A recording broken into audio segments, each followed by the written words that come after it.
Astrology एक divine या दैवी विद्या है।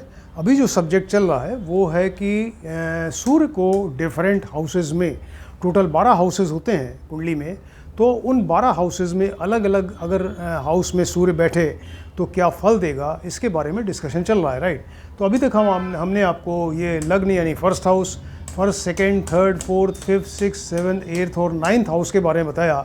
आज जो टॉपिक है वो है ये है कि सूर्य यदि 10th हाउस में बैठे, 10th हाउस में कुंडली के अगर बैठ रहा है तो फिर क्या फल देगा, राइट। तो बाकी जैसे हाउसेस में बैठा उसके बारे में आपको बताया, उसी तरीके से ये कुछ चीज़ें आपको जानना ज़रूरी है। जैसे कि ये जो प्लैनेट है यानी है यहाँ पर सूर्य है, तो सूर्य के कारकत्व आपको मालूम होने चाहिए। सूर्य के क्या कारकत्व हैं, किन किन चीज़ों का सिग्निफिकेटर है, क्या क्या चीज़ें आप पता कर सकते हैं सूर्य को देख के, तो ये उसके कारकत्व कहलाते हैं। सेकंड नंबर, जिस हाउस में बैठा है सूर्य यानी 10th हाउस में, तो 10th हाउस के कारकत्व आपको मालूम होने चाहिए। यानी 10th हाउस से आप क्या क्या चीज़ें पता कर सकते हैं। इसके अलावा फिर ये और भी डिपेंड करता है फल की, वो उस सूर्य के साथ में कोई ग्रह बैठ जाए यानी कंजंक्शन, या सूर्य के ऊपर किसी ग्रह की दृष्टि हो जाए या एस्पेक्ट, उससे फ़र्क पड़ेगा। या सूर्य का यहाँ पर बल कितना है, स्ट्रांग कितना है, तो उस पर इसका फल पे असर पड़ेगा। इसके अलावा सूर्य किस राशि में बैठा है, ये भी बहुत ज़्यादा इम्पॉर्टेंट चीज़ है। तो फिलहाल एक एक करके देखते हैं। जैसे सूर्य के कारकत्व तो आपको मालूम होने चाहिए इस चीज़ का फल बताने के लिए कि यदि सूर्य 10th हाउस में बैठा है।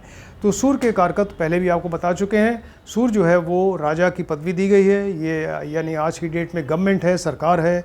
यानी उस व्यक्ति का जिसकी कुंडली है तो उसका सरकार से क्या संबंध है, सरकार से सरकारी सेवा कोई कर रहा है, गवर्नमेंट सर्विस में है, या सरकार से रिलेटेड कुछ काम कर रहा है, सरकार से उसको अवार्ड मिल रहा है, ये तमाम चीज़ें गवर्नमेंट से जो रिलेटेड हैं वो आप यहाँ इसको देख के बता सकते हैं। इसके अलावा सूर्य जो है वो पिता का कारक है, फादर का कारक है, आपको बताया था। तो पिता के बारे में फुल डिटेल, यानी पिता का कितना सपोर्ट है इस कैंडिडेट के लिए, या इस कैंडिडेट ने अपने फादर के लिए क्या किया, कितना सहयोग किया, कितना उनका मान सम्मान किया, तमाम चीज़ें फादर के बारे में, और उनकी एज है, हेल्थ है, तमाम चीज़ें आप फादर से रिलेटेड सब सूर्य को देख के बता सकते हैं। इसके अलावा सूर्य जो है, हर इंसान के अंदर एक आत्मा होती है, सोल है, ये आत्मा का कारक है। और इसके अलावा ये आत्मविश्वास यानी सेल्फ कॉन्फिडेंस को बताता है कि सूर्य के इस व्यक्ति का आत्मविश्वास कितना है, स्वाभिमान कितना है, यानी सेल्फ रेस्पेक्ट कितनी ज़्यादा है, उसके अंदर इच्छा शक्ति, विल पावर कैसी है, ये आप सूर्य को देख के बता सकते हैं, राइट। इसके अलावा व्यक्ति का यश है, मान सम्मान और उसकी प्रतिष्ठा, सारी चीज़ें आप इसको देख के, यहाँ सूर्य इन सब चीज़ों का कारक है, यानी आप ये सब चीज़ों का रिप्रेजेंटेटिव है, आप इसको सूर्य को देख के ये सारी चीज़ें बताई जा सकती हैं। इसके अलावा एग्रेसिवनेस, क्रूएलिटी, आक्रामकता, क्रूरता, ये सारी चीज़ें आप सूर्य को देख के बता सकते हैं। अग्नि का कारक है, फायर का, इलेक्ट्रिसिटी का कारक है, एडमिनिस्ट्रेशन का कारक है, तमाम लोगों को उसके अंडर में काम करते हैं, और ये जो है किस तरह से एडमिनिस्ट्रेशन को डील करता है, कैसे मैनेज करता है प्रॉब्लम को, ये सारी चीज़ें आप सूर्य को देख के बता सकते हैं। इसके अलावा सूर्य जो है वो हेल्थ का कारक है, स्वास्थ्य का कारक है। ये तो हुआ सूर्य के कारकत्व। सेकंड नंबर है 10th हाउस के कारकत्व। 10th हाउस जहाँ सूर्य बैठा है, 10th हाउस से आप क्या क्या चीज़ें देख सकते हैं। तो 10th जो है वो व्यक्ति का कर्म है, वो क्या कर्म करेगा। जब उसने जन्म लिया है तो यहाँ पर मृत्यु तक उसको कुछ ना कुछ कर्म करना है, कर्म करना ही पड़ेगा। अपने सर्वाइवल के लिए कुछ ना कुछ कर्म करना पड़ेगा, वो खाली ऐसे नहीं बैठ सकता, राइट। तो वो कर्म जो है किस तरीके का है, वो सर्विस करता है, व्यापार करता है, पॉलिटिक्स में है, या ऐसे ही फालतू इधर उधर घूम रहा है, कुछ काम नहीं करता, या है ना, राइट। इस तरह से छोटा मोटा बिज़नेस कर रहा है, या कोई बहुत बड़ा बिज़नेस है, इंडस्ट्रियलिस्ट है, इस तरह की सारी चीज़ें ये यहाँ सूर्य को देख के पता चलती हैं, या मतलब यहाँ 10th हाउस से पता चलती हैं, राइट।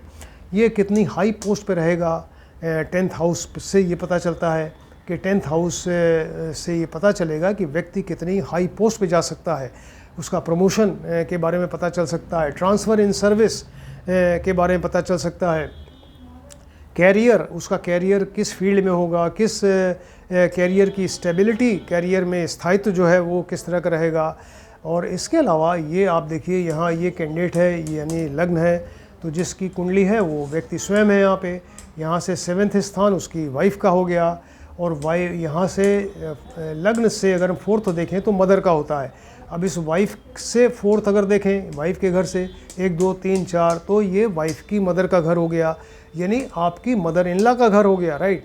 तो मदर इन लॉ के बारे में आप 10th हाउस से बता सकते हैं। क्लियर, मदर इन लॉ के बारे में यहाँ से बताया जा सकता है। और इसके अलावा ये माता, जैसे ये फादर है, फादर का घर है 9th हाउस, 9th हाउस से फादर देखते हैं। तो यहाँ लग्न से 2nd हाउस क्या होता है, बैंक बैलेंस है कैंडिडेट का।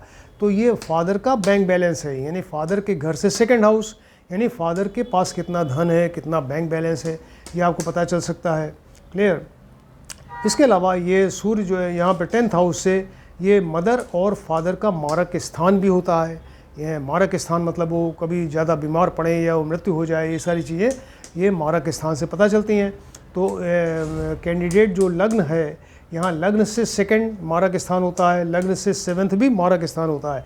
तो यहाँ पर अगर आप देखें तो 9th से 2nd, यानी पिता से 2nd, पिता का मारक स्थान हो गया, राइट। और यहाँ ये मदर का घर है 4th स्थान, 4th से 7th, यानी ये भी मारक स्थान हो गया। तो फादर का मारक स्थान और मदर का भी मारक स्थान हो गया। तो ये सारी चीज़ें इससे पता चलती हैं। और ये एक चीज़ और ये है कि सूर्य यहाँ पर दिग्बली हो जाता है। देखिए दिशा बली, सूर्य जब 10th हाउस में होता है तो दिग्बली उसको कहते हैं, बिल्कुल राजयोग की तरह फल देता है। बहुत ही बढ़िया यहाँ से फल मिलता है अगर अच्छी राशि में है तो, राइट। ये सारी चीज़ें इससे पता चलती हैं। इसके अलावा हर एक हाउस का एक कारक ग्रह होता है, आपको बताया था, रिप्रेजेंटेटिव या उनके सिग्निफिकेटर्स होते हैं। तो यहाँ 10th हाउस जो है इसको भी, इसके भी कारक ग्रह हैं, इसके 5 कारक ग्रह हैं, जो कि पूरी कुंडली में किसी भी हाउस में 5 कारक ग्रह किसी के भी नहीं हैं। ये सिर्फ यहाँ 10th हाउस के कारक ग्रह हैं, सूर्य, मंगल, बुध, बृहस्पति और शनि, राइट। सूर्य, मंगल, बुध, बृहस्पति और शनि, ये 5 इसके कारक ग्रह हैं। यानी कृष्ण भगवान ने अर्जुन से यही कहा कि हमने तुम्हारे हाथ में सिर्फ कर्म दिया है, ये भाग्य मेरे हाथ में, भाग्य का ये स्थान है देखिए, और ये यहाँ पर कर्म है, यानी तुम अपना कर्म करो, भाग्य तुम्हारे साथ चल रहा है पीछे पीछे। तो ये चीज़ कृष्ण ने अर्जुन को बताई, और कि ये कर्म ही सबसे ज़्यादा इम्पोर्टेंट है। और व्यक्ति जो आया है इस जन्म में पृथ्वी के ऊपर, तो उसको उसके हाथ में सिर्फ कर्म है, बाकी वो भाग्य उसके हाथ में नहीं है, वो तो जो अलॉटेड है वो तो है ही है। क्लियर। तो ये कर्म की इम्पोर्टेंस बहुत ज़्यादा, इसलिए 5 रिप्रेजेंटेटिव यहाँ लगे हुए हैं, 5 कारक ग्रह इसके लगे हुए हैं, राइट।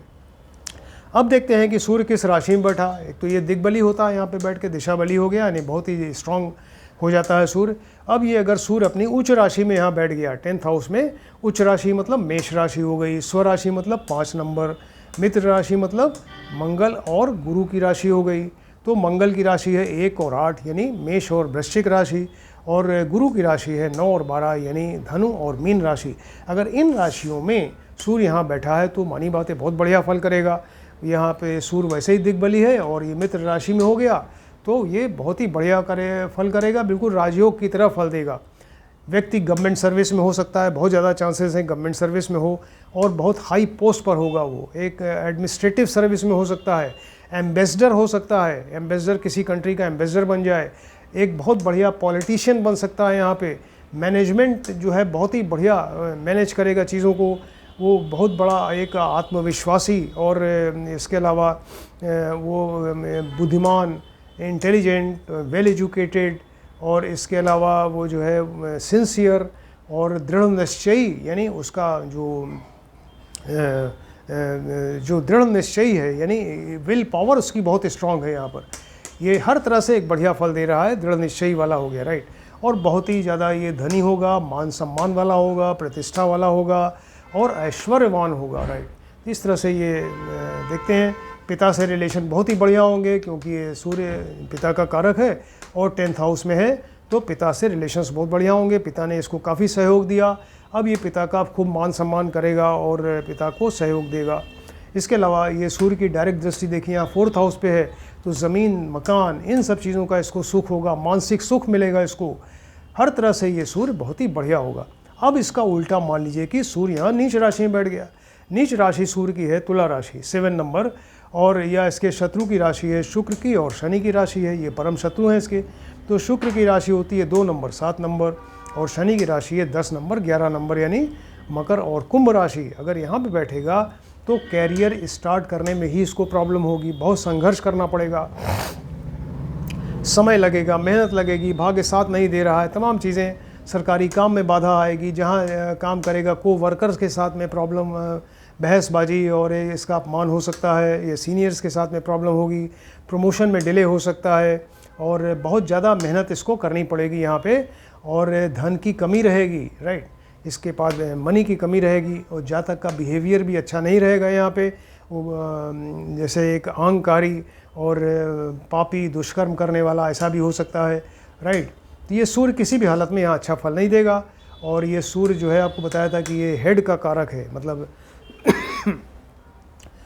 सिर है, मस्तिष्क है, तो ये सिर में दर्द हो सकता है इस व्यक्ति के। सूर्य हृदय का कारक है, हार्ट की प्रॉब्लम हो सकती है। पित्त का कारक है, पित्त से रिलेटेड कोई बीमारी हो सकती है। बोन्स का कारक है, यानी बोन्स में आए दिन फ्रैक्चर होना, कुछ कोई रोग हो जाना, ये सारी चीज़ें इससे हो सकती हैं।